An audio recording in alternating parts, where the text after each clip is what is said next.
And I would say only a stupid person would say that. Why wouldn't we do that? Hey, welcome to the greatest political commentary show ever filmed from inside of a hotel in Boise, Idaho. I'm hoping that's the case. Thanks for joining me today. I'm in Boise for the rest of the week, and we'll see what kind of good trouble we can get into. Let's talk about yesterday's trip, Donald Trump to Saudi Arabia, on to Qatar, where he will be, I guess, in spirit, receiving his gift of the luxurious jumbo jet worth $400 million. No strings attached, of course. And the first thing that I want to share with you is Donald Trump in 2017. There's always a tweet, there's always a video clip of Donald Trump being an abject hypocrite relative to his now currently held positions that are deeply, deeply held. In 2017, Donald Trump was singing a whole different tune about Qatar, about their involvement and funding of terrorism and their ideological adherence to an extremist form of Islam that the world was plagued by for so many years, especially if you listen to the conservative narrative surrounding it. So without further ado, we'll just go here, and then we're going to play some clips of him from yesterday making excuses for why it's only stupid people would turn down the gift. Here he is in 2017 speaking a little different tune about Qatar. The nation of Qatar, unfortunately, has historically been a funder of terrorism at a very high level.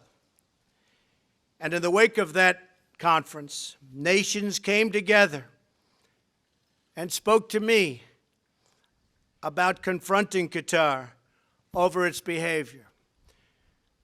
So we had a decision to make. Do we take the easy road, or do we finally take a hard but necessary action? We have to stop the funding of terrorism. I decided, along with Secretary of State Rex Tillerson, our great generals and military people, the time had come to call on Qatar to end its funding. They have to end that funding and its extremist ideology. Qatar, directly involved in extremist ideology and the funding of terrorism. Now it's a completely different tune, and all it took, I guess, was a $400 million palace in the sky for Donald Trump that will be transferred to him. Now, there's two clips from yesterday while he sat in Air Force One with Sean Hannity, the shadow chief of staff from the first administration, and they talked about it. This first clip is him just generally talking about the gifting of the plane to him, and there's a couple of different elements that I wanted to discuss that I think are very important relative to this entire transaction. Watch this. These planes, the plane that you're on right now is almost 40 years old. And when you land and you see Saudi Arabia and you see UAE and you see Qatar and you see all these, and they have these brand new Boeing 747s mostly, and you see ours next to it. This is like a totally different plane. It's much smaller, it's much less impressive as it is. And you know, we're the United States of America. I believe that we should have the most impressive plane. So anyway, so they said to me, we would like to, in effect, we would like to make a gift. You've done so many things. And we'd like to make a gift to the Defense Department, which is where it's going. And I said, well, that's nice. Now, some people say, oh, you shouldn't accept gifts for the country. My attitude is, why wouldn't I accept a gift? We're giving to everybody else. Why wouldn't I accept a gift? Because it's going to be a couple of years, I think, before the Boeings are finished. There's a whole lot there to unpack. One, it's going to be a couple of years until the Boeings that they purchased through the actual requisition process, design process, and from the ones they purchased, for those to be ready. This, and we're going to get to it a little later, is not going to be ready for years anyway. This entire transaction is about Donald Trump taking possession of this plane at no cost to him, right? Secondly, this is also about the materialistic nature that Donald Trump just embodies. This is about him feeling embarrassed that even though he's President of the United States of America, even though he travels aboard Air Force One, the most technologically advanced plane of any nation, because it's a little old, he's embarrassed by it. When you see it on the runway, it's not as impressive. I think we should have the most impressive plane. I think, as an American, that the United States should have the most impressive health care. I think we should have the most impressive education system. I think we should have the most impressive social safety net to lift people out of poverty. Those are the things that are important to me to impress the world with, not a f***ing plane. Next, he wants to impugn you, me, and anybody else who has questions about the security problems that this would present, about the quid pro quo that this would present, about the ethical and moral issues that arise from this. But to Donald Trump, you're just stupid if you have questions. But I thought it was a beautiful gesture.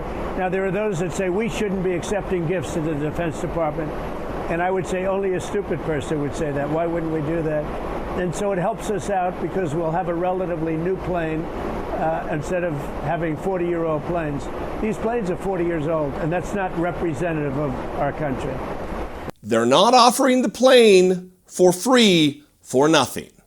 Nothing like this comes without a price tag. Donald Trump knows this as well as anybody. The problem is he's willing to pay that price. And it comes at a cost to our national security. It comes at a cost to our economic security, all so Donald Trump can own a plane after it transfers to him. Because he keeps talking about this, it's going to be to the Air Force, to the military. No, it's not. Before he even leaves office, it's going to be transferred to the Trump Library Foundation, which is just Donald Trump. Donald Trump's going to be flying around the world in this plane that he doesn't own yet, because he flies around in a much smaller, much less extravagant plane in his personal deal. Not anymore, because he's president again. Now, the other thing is the timeline and the cost of this. This is not going to be free. Here's a brief clip, a minute and a half or so, of Anderson Cooper breaking this down yesterday, that this could cost the American taxpayer, us as a nation, not a gift here, nearly $750 million to retrofit the $400 million plane. As we begin tonight, keeping them honest with breaking news about that 747 the Qatari royal family is giving to President Trump, which he will keep, he says, for his library after leaving office. We learned today that it could take 2 years and $750 million or more to bring the plane up to Air Force One standards. Now, that's according to a person familiar with the matter. $750 million or more to take it apart, check for surveillance devices, then refit it with the defenses, communications gear, and all the rest a commander-in-chief needs. In short, all the gear already on the 747 he flew to Saudi Arabia for a day of pomp and ceremony, fighter escort included, and which he'll fly in just a few hours to Qatar for more of the same. His current 747, though, aging, already has all of that, and so will the new 747 Boeing is building, which is years behind schedule, as the president has pointed out, but which the company now says it could deliver in the next 2 years.